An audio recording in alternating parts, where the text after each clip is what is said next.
గురుగారు, మేషరాశి వారికి ఈ వారం ఏ విధంగా ఉండబోతోందండి? మేషరాశి వారికి 6 గ్రహాలు దివ్యంగా యోగిస్తున్నాయమ్మా. దశమంలో రవి, ద్వితీయంలో గురువు, లాభంలో శుక్రశనులు, షష్ఠంలో కేతుచంద్రులు. విశేషమైన శుభయోగాలున్నాయి. అదృష్టం సంపూర్ణంగా ఉంటుంది. మీ బాధ్యతలకు తగ్గట్టుగా ప్రణాళికలు సిద్ధం చేసి శుభ ఫలితాలను సాధించండి. మంచి జరుగుతుంది. ఉద్యోగంలో మేలు చేకూరుతుంది. ఆశయాలు నెరవేరుతాయి. మనోభీష్టం కలుగుతుంది. ఉద్యోగంలో కలిసి వస్తుంది. పై అధికారుల నుండి ప్రోత్సాహం లభిస్తుంది.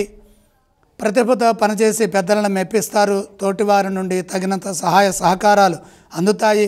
మీరు చేసే ప్రయత్నాలు విజయవంతమవుతాయి. బంగారు భవిష్యత్తు ఉంటుంది. గురుబలం అనుకూలిస్తున్న కాలంలో ఉన్నాము కాబట్టి మీకు పరిపూర్ణత సిద్ధిస్తుంది. మీ మాటకు విలువ పెరుగుతుంది. మీ ప్రణాళికలు ఫలిస్తాయి. విజ్ఞానవంతమైన ఆలోచనలతో లక్ష్యాలను సాధించండి. ఇదే ఉత్సాహంతో ఆలోచించి పనిచేస్తే వ్యాపారంలో కూడా కలిసి వస్తుంది. నిర్లక్ష్యం వహిస్తే వ్యాపారంలో సమస్యలు ఎదురయ్యే అవకాశం ఉంది. సంపూర్ణ ధనప్రాప్తి సూచితం. అనేక శుభాలతో ఉన్న ఈ కాలాన్ని సద్వినియోగం చేసుకోవడం చాలా మంచిది. ఈ రాశి వారు ఏ స్తోత్రాన్ని పఠించాలి? మేషరాశి వారు శ్రీ మహాలక్ష్మి ధ్యానం చేయడం మంచిది. ఈ రాశి వారు ఏ ఆలయాన్ని సందర్శిస్తే మంచిది? మేషరాశి వారు లక్ష్మీ అమ్మవారిని దర్శిస్తే విజయం పెరుగుతుంది. మేషరాశి వారు ఏవి దానం చేస్తే శుభప్రదం అంటారు? దానాలు అవసరం లేదు.